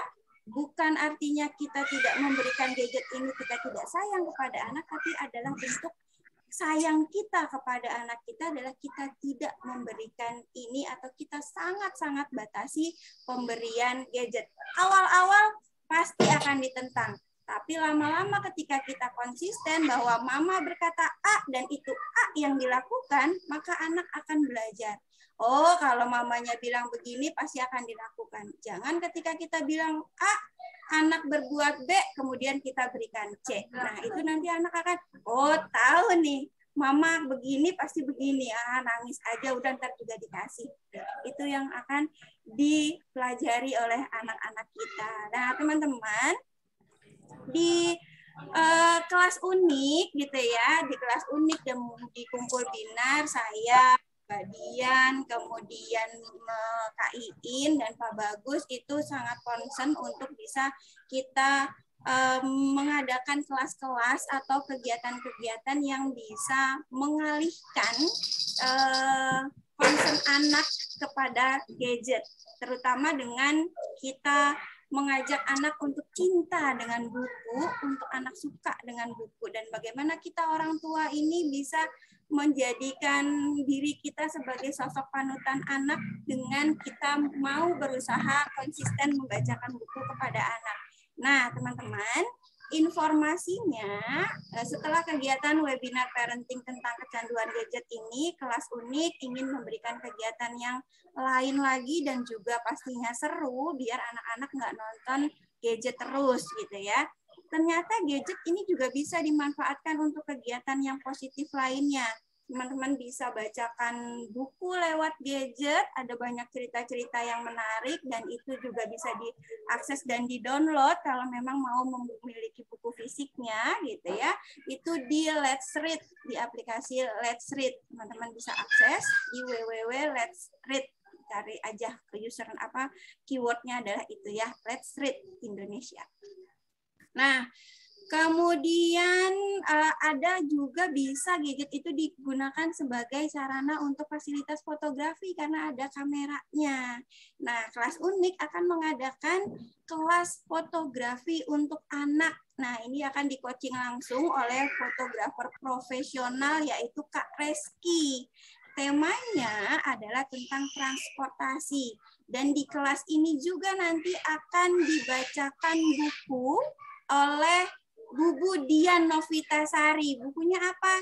Buku serial Nona, Serunya Naik Angkutan Umum, yang ditulis dan akan dibacakan langsung oleh Bu Dian Novitasari. Nah, begitu teman-teman.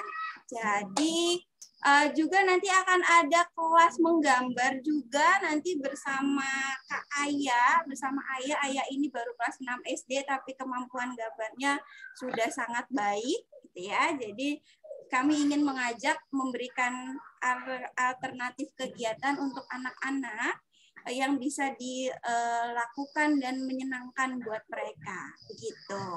Nah, tadi di awal saya sudah janjikan kepada teman-teman semuanya ada 2 peserta atau 2 penanya yang beruntung ya, yang akan mendapatkan buku Fun Cooking Homeschooling gitu. Oke, nah ini ada Kak Resti yang ada di Karawang, kemudian ada Kak Novi yang ada di Malang. Yeay. Selamat ya untuk Kak Resti dan Kak Novi. Semoga nanti bukunya bermanfaat. Bisa di chatting di Japri ya alamatnya ke Kak Iin, Kak Indah Damayanti. Oke, baik teman-teman semuanya. Sama-sama. Nah, teman-teman, saya berterima kasih sekali atas semangat dan antusias dari teman-teman semuanya untuk mengikuti acara ini. Semoga dengan adanya kita mendengarkan pemaparan dari Bu Gones tadi, ada wawasan baru yang bisa kita dapat dan tidak hanya berhenti sampai di sini saja, tidak hanya cukup sekedar tahu, tapi kita juga mau melakukan RTL, rencana tindak lanjut. Setelah kita tahu, terus kita mau ngapain? Apakah cukup sampai di kita tahu saja, kemudian tetap melakukan seperti sebelum kita tahu kepada anak-anak kita, atau kita akan melakukan sesuatu walaupun ini sulit, tapi berproses untuk menjadi terus lebih baik dan semakin baik lagi dari sebelumnya. Untuk anak-anak kita tercinta, mungkin tidak hari ini kita rasakan, tapi bisa kita rasakan di tahun-tahun mendatang.